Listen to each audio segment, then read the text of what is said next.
नमस्कार मित्रों, आज अपन वैदिक संस्कृति का भाग नंबर 1 पढ़ेंगे। ये आपके रीट में प्रथम इकाई का दूसरा भाग है।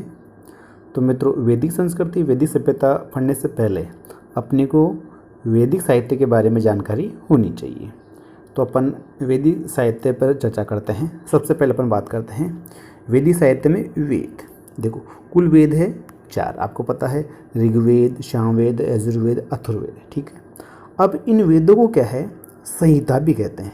संहिता का अर्थ है संग्रह, यानी इसमें ऋषियों ने ज्ञान को संग्रह किया है, तो इनको संहिता भी कहते हैं। संहिता का अर्थ होता है संग्रह करना। ठीक है मित्रों। इसके अलावा इनको श्रुति भी कहा है। श्रुति क्यों कहा है कि प्राचीन समय में इन वेदों को श्रवण परंपरा यानी सुनने के ही याद रखा गया था। यानी गुरु ने सुना, फिर अपने शिष्य को बताया, तो शिष्य ने उसको याद किया, फिर अपने शिष्य को बताया, तो इस चलता रहा। तो ये स्वर्णन परंपरा से ही जीवित था, रक्षित था, इसीलिए इसको श्रुति भी कहा जाता है वेदों को। ठीक है मित्रों, चलिए आगे बात करते हैं। अपन बात करते हैं सबसे पहले ऋग्वेद की। देखो मित्रों, पहले ऋग्वेद के बारे में जानने से पहले करो, ऋग्वेद शब्द बना है ऋग धातु से। ठीक है। ऋग का अर्थ क्या होता है? ऋग का होता है छंदों तथा, बता रखा इसमें, छंदों तथा चरणों से युक्त मंत्र, जिसमें देखो छंदों तथा चरणों से युक्त मंत्र, इसमें वे मंत्र है जो यज्ञ के समय देवताओं की स्तुति के लिए गाए जाते थे। देखो, खास ध्यान देने की बात, इसमें देवता की पूजा करते थे, उस समय जो मंत्र थे गाए जाते थे, उन मंत्रों का संग्रहण है। ठीक है। यानी कुल मिला के ये छंद युक्त मंत्र है। ऋग्वेद में क्या है?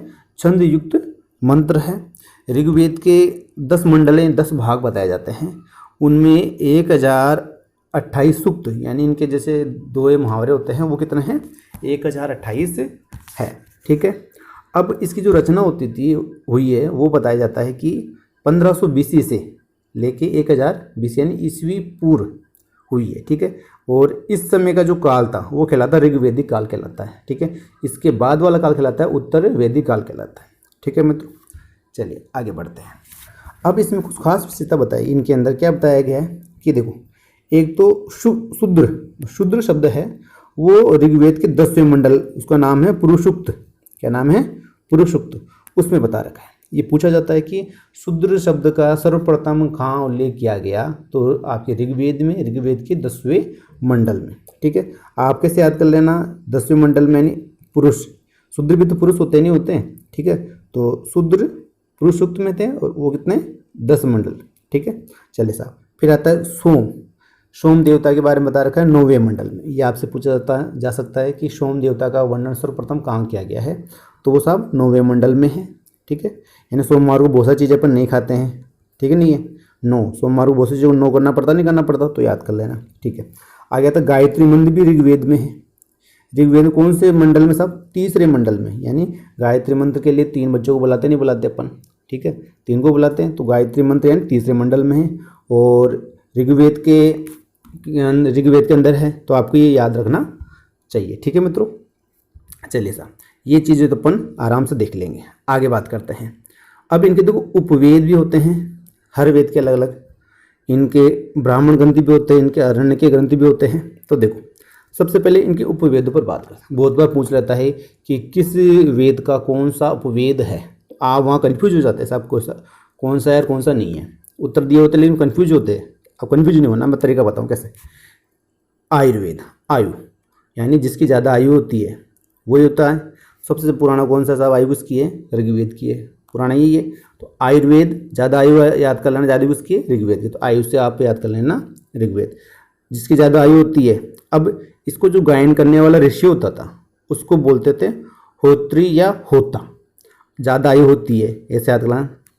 वही तो ऋग्वेद किस पर ज़्यादा आयु होती है? ठीक है, होता। हो गया याद? चले साहब, आपसे पूछ सकता है कि इसके गायन करने वाले ऋषि को क्या बोलते थे? उसको बोलते थे होता। ठीक है मित्रों, चलिए साहब, अब इसके ब्राह्मण और अरण्यक ग्रंथ दोनों ही समान है, लेकिन आप भूल जाओ तो कैसे याद करो। देखो, जिसकी आयु ज़्यादा होती है वो आदमी क्या होता है? एक तो कोसों दूर नहीं जा सकता, ऐत्रेय और कौशिक की। जिसकी ज़्यादा आयु होती है वो क्या नहीं हो सकता, कोसों दूर नहीं जा सकता। एक तो कोसों दूर, एक तो आ ज़्यादा आयु होगी इसकी, इसके अलावा वो एक तो कोसों दूर यानी एक और दो कोस वो नहीं चल सकता। ठीक है, तो एक से एतरे और कोस से कोशित की याद कर लेना। इसके ब्राह्मण और अंकित दोनों बराबर हैं। वैसे ये तो वो डी बात आ जाती है, लेकिन फिर भी अपन इन दोनों चीज़ों को याद कर लेते हैं। आपके रीड के लेवल के इतना ही काफ़ी है, फिर भी अपन ये चीज़ देख लेते हैं। ठीक है मित्रों, अब चलते हैं अपन आगे। अब आते हैं अपन दूसरे वेद में।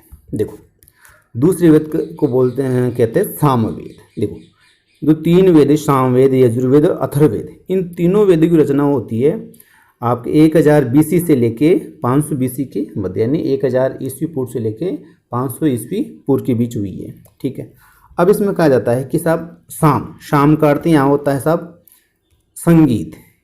क्या होता है? संगीत होता है मित्रों। शाम यानी संगीत या गान होता है। अब इसमें क्या थे साहब? देखो, देवता की स्तुति करने वाले मंत्र तो ऋग्वेद में हो गए। इसमें क्या थे? यज्ञ के अवसर पर गाए जाने वाले मंत्र थे। यानी एक तो जो यज्ञ कर रहा है तो वो तो स्तुति कर रहा है देवताओं की, पीछे से जो और भी लोग वो जो मंत्र गा रहे हैं, यज्ञ के अवसर पर जो गायन कर रहे हैं, गीत गा रहे हैं साहब, वो किस में आ गए? आपके सामवेद में आ गए। ठीक है मित्रों, अब गायन करने वाला होगा साहब, तो जो गाता है तो उद्गाता, उद्दू यानी बाहर निकाला, गाता में गाता। तो अब याद कर लेना, गीत गा रहे हैं ये यज्ञ के समय गाए जाने वाले क्या है? ये मंत्र है। तो गाता से गाए जाते हैं तो गाता हो गया। ठीक है, अब जब अपन गीत गाते हैं तो वातावरण क्या होता है? गंध युक्त हो जाता है, एक संगीतमय हो जाता है। गांधर्व वेद, गांधर्व वेद इसका उपवेद है। ठीक है, गांधर्व वेद यानी गंधयुक्त वातावरण हो गया। सब गीत गा रहे तो एक मतलब सुगंधित वातावरण हो गया, एक अलग तरह की गंध हो जाती है वातावरण में। तो गांधर्व वेद याद कर लेना। इसको जो गाने वाले उसी को उद्गाता कहते थे। ठीक है मित्रों, चलिए अब इसके अलावा इसको भारतीय संगीत का जनक भी कहा जाता है। ये बात भी आप ध्यान रखना, पूछ सकता है किस वेद को भारतीय संगीत का जनक कहा जाता है? वो कहा जाता है साहब अपने सामवेद को। ठीक है, अब इसके ब्राह्मण ग्रंथ और इसके आरण्यकीय ग्रंथ को अपन याद करते हैं। देखो, अपन जब सामवेद का गायन कर रहे थे उस समय अपने को 25-26 जय करनी है। देखो, 5 5 और 20 कितने हो गए? 25, 6 6 और 20 26, 25-26 जय से जयमीन, तो जय करनी है। तो ब्राह्मण क्या करें? 25-26 जय करनी साहब। तो 25 से 27 और जयमिनी, तो ये जैसे याद आ गया। लेकिन अब आप ब्राह्मण तो साहब इतने जो अपने ब्राह्मण महोदय उनको तो इतनी जय कर लेंगे। ठीक है, लेकिन अब जब अरण्य के जंगल में जाएं तब अपन कितनी है वहाँ क्या करना है? जय करनी है, लेकिन वहाँ पर छंद के अनुसार जय करनी है। ऐसे नहीं गिनती में नहीं करनी, छंद अनुसार जय करनी है। छंदोगे और जयमिनी। ठीक है, तो वही आप कुछ ना कुछ कनेक्शन जोड़ोगे तो आप कन्फ्यूज नहीं होगे, आपको आसानी से ये चीज़ याद हो जाएगी। ठीक है मित्रों, चलिए आगे बढ़ते हैं अपन। अब बात करते हैं आप यजुर्वेद की। देखो, यजुर्वेद में क्या होता है? यजु का अर्थ होता है वैसे यज्ञ। क्या होता है? अब यज्ञ से सारा काम होगा। इसमें क्या है? इसको यज्ञ को संपन्न कराने के सहायक मंत्रों का संग्रह है। यानी जो यज्ञ विधि के संबंध जितने भी जो सहायक मंत्र होंगे यज्ञ सब पूरा करने के लिए, कि कुछ हम लोग और मंत्र आवश्यकता पड़ेगी। एक तो पूजा कर लिए अपन, उधर स्तुति के लिए तो ऋग्वेद वाले मंत्र गा रहे हैं, गायने के लिए अपन सामवेद वाले गा रहे हैं। ठीक है, लेकिन अब और भी अपने को जो मंत्र है यज्ञ पूरा करवाने के लिए वो अपन यजुर्वेद के मंत्र काम में लेंगे। ठीक है, ये देखो, ये एकमात्र वेद है जो गद्य पद्य दोनों शैलियों में लिखा हुआ है ऐसा। ठीक है, और इस वेद के 2 भाग हैं। कौन से? एक तो शुक्ल यजुर्वेद, एक कृष्ण यजुर्वेद। देखो, शुक्ल वाले के इसमें केवल मंत्र है साहब, सफेद वाले केवल मंत्र ही मंत्र, कुछ नहीं है। जो कृष्ण है उसके अंदर क्या है साहब? आपके गद्य पद्य दोनों में है, यानी वो कविता रूप में भी लिखा गया है और सेंटेंस के रूप में भी लिखा हुआ है। ठीक है मित्रों, अब इनके बात करते हैं साहब, इनको गाने वाला कौन था साहब? देखो, अधर्व्यू आप याद कर लेना, आधा, इसमें एक आधा हो गया ना, दो, एक शुक्ल हो गया और एक कृष्ण हो, तो अधर्व्यू आपको याद हो जाएगा। ठीक है मित्रों, चलिए साहब अब बात करते हैं साहब इनके क्या कहते हैं उपवेद की। देखो, उपवेद आपके कृष्ण का नहीं है, शुक्ल का है। जो मंत्रों में है उसी का ही सिर्फ अपना उपवेद है। उपवेद कौन सा है साहब? देखो, इसके अंदर आप कैसे याद करोगे? इसके 2 भाग कर दिए, नहीं कर दिए मैंने यजुर्वेद के। ठीक है, दो भाग, धनुष के भी दो भाग हुए थे, अपन रामायण में पढ़ते हैं, भगवान राम ने दो भाग करते धनुष के, ठीक है, धनुर दो हिस्से किए थे नहीं किए थे, तो दो से उसके भी होते हैं और दो हिस्से अपने इसके भी हो रहे हैं, है कि नहीं, दोनों चीज़ समानता है, तो आप धनुर्वेद ऐसे याद कर लेना, ठीक है। चले साहब, अब साहब ये वेद है यज्ञ से रिलेटेड है, इसमें यज्ञ संबंधी ही बातें बताई गई है।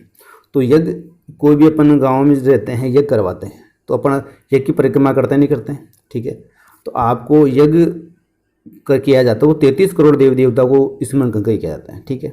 और उस यज्ञ में 100 परिक्रमा करनी चाहिए, कितनी करनी चाहिए, 100 सत यानी 100 पथ, 33 करोड़ 33 याद कर लेना, 33 करोड़ देवी देवताओं के अपन क्या करें, 100 फेरे करें, 100 सत पथ यानी 100 पथ यानी रास्ता, 100 बार अपन चक्कर काट रहे सामान, ठीक है। तो सब ब्राह्मण गंध सत पद हो गया, ठीक है। तो अपन जो अपने ब्राह्मण देवता के साथ अपन क्या करेंगे, 100 बार चक्कर काटेंगे, ऐसे याद करो, हो गया, ठीक है। अब बात करते हैं साहब इनके आरण्य ग्रंथ बात करते हैं, ठीक है। अब जंगल में, अरण्य में तो जंगल जाने हैं, 33 करोड़ देवता की हम लोग पूजा तो करनी है, लेकिन अपने को जंगल में पूजा नहीं करनी, अपने को केवल बड़े जंगल में जाना, कुछ नहीं करना, वरदानक के यानी वर्द यानी बड़ा, कुछ नहीं करना, वहाँ जंगल में कोई परिक्रमा नहीं करनी अपने, तो केवल जो घने से घना जंगल हो वहाँ जाना, वही खूब है अपने लिए, तो ठीक है। तो वरदानक और तेतरी, इसके आणक्य हो गए हैं, इसके ये हो गए, ठीक है, सतपथ तेतरी हो गए इसके ब्राह्मण ग्रंथ। चलो मित्रों आगे चलते हैं। अब आता है हमारा अंतिम अथर्ववेद। देखो ये अथर्व ऋषि ने किया था, किसने किया था, प्रथम दृष्टा, इसके जो प्रथम रचयिता थे, दो अलग अलग इसके अलग अलग भागों में रचयिता हुए, तो प्रथम इसके जो रचयिता खाते हैं अथर्व ऋषि के नाम अथर्ववेद नाम का, ठीक है। इसको बोलता है अथर्व अंग ऋषि वेद भी कहा जाता है, कि दूसरे जो भाग था उसके अंग ऋषि थे, ठीक है, अथर्व अंग ऋषि भी इस वेद को कहा जाता है। इसके अलावा देखो मित्रों, अब ये जो लौकिक लिखा मैंने, यहाँ एक शब्द लिखा मैंने लौकिक, देखो ऊपर जो 3 वेद है, देखो उन 3 वेदों से कुछ चीज़ें मैंने और आपको बता देता हूँ। यहाँ पे देखो एक तो वाजने यानी यजुर्वेद को वाजने भी कहा गया है, क्योंकि वाजने ऋषि ने रचना करी थी, इसलिए वाजने भी इसको कहा गया है, ठीक है। इसके अलावा 1 2 और 3 यानी ऋग्वेद, सामवेद और अथर्ववेद, इन तीनों वेदों को त्रिवेद भी कहा गया है, त्रिवेद भी, त्रिवेद में अथर्ववेद नहीं आता, ऊपर वाले 3 वेद ही आते हैं, ठीक है। इसमें पारलौकिक विषय यानी परमात्मा, स्वर्ग, नर्क यानी लोक यानी पृथ्वीलोक की बात नहीं की गई है, पारलौकिक यानी स्वर्ग की, नर्क की, इनकी बातें की गई है, पारलौकिक है ये तीनों, ठीक है। और जो अपना जो अथर्ववेद है ये है लौकिक, यानी इसमें जो संसार में क्या चीज़ें हो रही है, जो पृथ्वी पर क्या चीज़ें हो रही है, उसके बारे में चर्चा की गई है। आगे अपन बात करते हैं। देखो तो ये लौकिक है, इसमें किस, इसमें तंत्र मंत्र, जादू टोना, रोग निवारण, इनके बारे में बताया गया है, किसमें, आपके अथर्ववेद के अंदर। अब अथर्ववेद में तंत्र मंत्र, जादू टोना, इनके बारे में बताया गया है। तो सब तंत्र मंत्र करना ये भी कला है, आर्ट है, हर कोई तंत्र मंत्र जादू टोना नहीं कर सकता साहब, तो वो कला को अपन खेल शिल्प है साहब, ये शिल्प वेद, इसका क्या आएगा उपवेद, इसका जो उपवेद आएगा शिल्प वेद, ठीक है मित्रों। देखो हो गया साहब, इसको शिल्प वेद इसका हो गया उपवेद, ठीक है। अब साहब इसको जो गायन करने वाला, ठीक है, इसमें तो एक्चुअली होता क्या था, इसका गायन तो होता ही नहीं था, यानी स्तुति हो गई, गायन हो गया और वो यज्ञ हो गया, ठीक है। इसका जो ऋषि होता था वो क्या कहते यज्ञ का निरीक्षण करता था, यज्ञ का निरीक्षण करता, उसको ब्रह्म कहा जाता था साहब, ठीक है। यानी जो इस ऋषि गायन करने वाला कह सकते हो इसे, या बोलने वाला कह सकते हो, वो उसको ब्रह्म कहा जाता था, वो यज्ञ का क्या करता था, निरीक्षण कहता था साहब, ठीक है मित्रों। चलिए साहब अब इसका ब्राह्मण ग्रंथ कौन सा है, कौन सा है ब्राह्मण। देखो इसके अंदर रोग निवारण की बात बताया गया है। रोग तो अपन पता है, रोगों के लिए अपन गाय का क्या करते हैं, मूत्र वगैरह काम में लेते नहीं लेते गो, तो अपन को रोग निवारण के लिए गो यानी अपन गाय के पास जाना पड़ेगा, गोपत यानी गाय के लिए पत, गोपत यानी हमने गौशाला जाना पड़ेगा, कैसे भी कर लो, गोपत याद कर लेना, गो से गाय याद कर लेना, गो गाय को गो बोलते हैं ना, गौरव गो रक्षा, तो गो से याद कर लेना गोपत, ठीक है, गोपत ब्राह्मण। दूसरी बात, अब तंत्र, ये जादू टोना तंत्र मंत्र संबंधित है, तो अपन को जंगल में जाने की कोई जरूरत नहीं है साहब, इसके लिए जंगल में जाने की, इसके कोई भी अरण्य के ग्रंथ नहीं है, ऐसे याद कर लेना आप इसका, इसके कोई भी अरण्य के ग्रंथ नहीं है, ठीक है मित्रों, इसको कोई भी अरण्य के ग्रंथ इसका नहीं है। हो गया, चले साहब अब इसको ब्रह्मवेद भी कहते हैं, क्योंकि इसमें ब्रह्म विद्या बता रखी है। ब्रह्म विद्या कैसे होती है, जो अपने जादू टोना तंत्र मंत्र सब इसमें ब्रह्म विद्या में आते हैं ये, ठीक है। अपन बात करते हैं आगे ब्राह्मण ग्रंथ। देखो ब्राह्मण ब्रह्म का तो यज्ञ, ठीक है, तो इसमें यज्ञ कर्मकांडों पर आधारित साहित्य लिखा गया, उस साहित्य को क्या कहते हैं, ब्राह्मण ग्रंथ कहते हैं। देखो जो वेद थे वो थोड़ी उनकी भाषा थोड़ी हार्ड थी, तो उनको थोड़ा साधारण भाषाओं में यज्ञ संबंधी लोग समझ सके, तो ब्राह्मण ग्रंथ रचना की गई, वो यज्ञ कर्मकांड पे आधारित थी, ठीक है। हर वेद का अलग अलग ब्राह्मण ग्रंथ है जो मैंने आपको ऊपर बता दिया, ठीक है। आता है आपके इसमें, इसके अलावा वो बता रखा है कि ये जो ब्राह्मण ग्रंथ लिखे वो गद्य भाषा में, यानी अपने वेद थे वो ज़्यादातर पद्य में थे, केवल अपने केवल कृष्ण इसको बोल दो, यजुर्वेद छोड़ दो, बाकी सब किस में लिखे हुए हैं, अपने पद्य भाषा में लिखे हुए। तो ये ब्राह्मण ग्रंथ लिखे थे वो गद्य में लिखे थे, ताकि लोगों को वेदों को समझने में आसानी हो, ठीक है मित्रों। आगे चलते हैं। आरण्यक ग्रंथ, आरण्यक ग्रंथ होता है जंगल, आरण्य होता है जंगल, तो ये इनकी संख्या वैसे 7 है, ये जंगल में लिखे गए थे, ठीक है।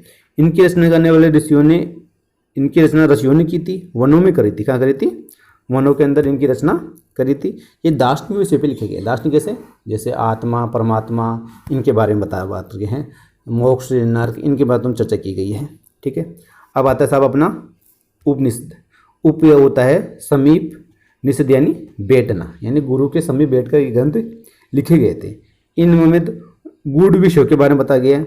प्राविद्या, नैतिक आचरण, प्राविद्या हो सकता है जैसे अपन आत्मा के बारे में हो गया, अपने मोक्ष के बारे में हो गया, ऐसे प्राविद्या के बारे में बता रखा है इसके अंदर, यानी गूढ़ विषय के बारे में इसमें बता रखा है, ठीक है।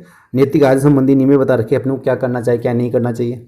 इनकी टोटल संख्या है उपनिषदों की साहब, वो है 108 है, लेकिन प्रमाणिक केवल 12 ही माने जाते हैं, ठीक है। इसके अलावा अपना जो सत्यमेव जयते, जो अपना अशोक स्तंभ पर नीचे लिखा हुआ है, जो अपना राष्ट्रीय वाक्य कह सकते हैं अपन उसको, वो मुंड का उपनिषद से लिया गया है, मुंड का उपनिषद से लिया गया है, ठीक है मित्रों।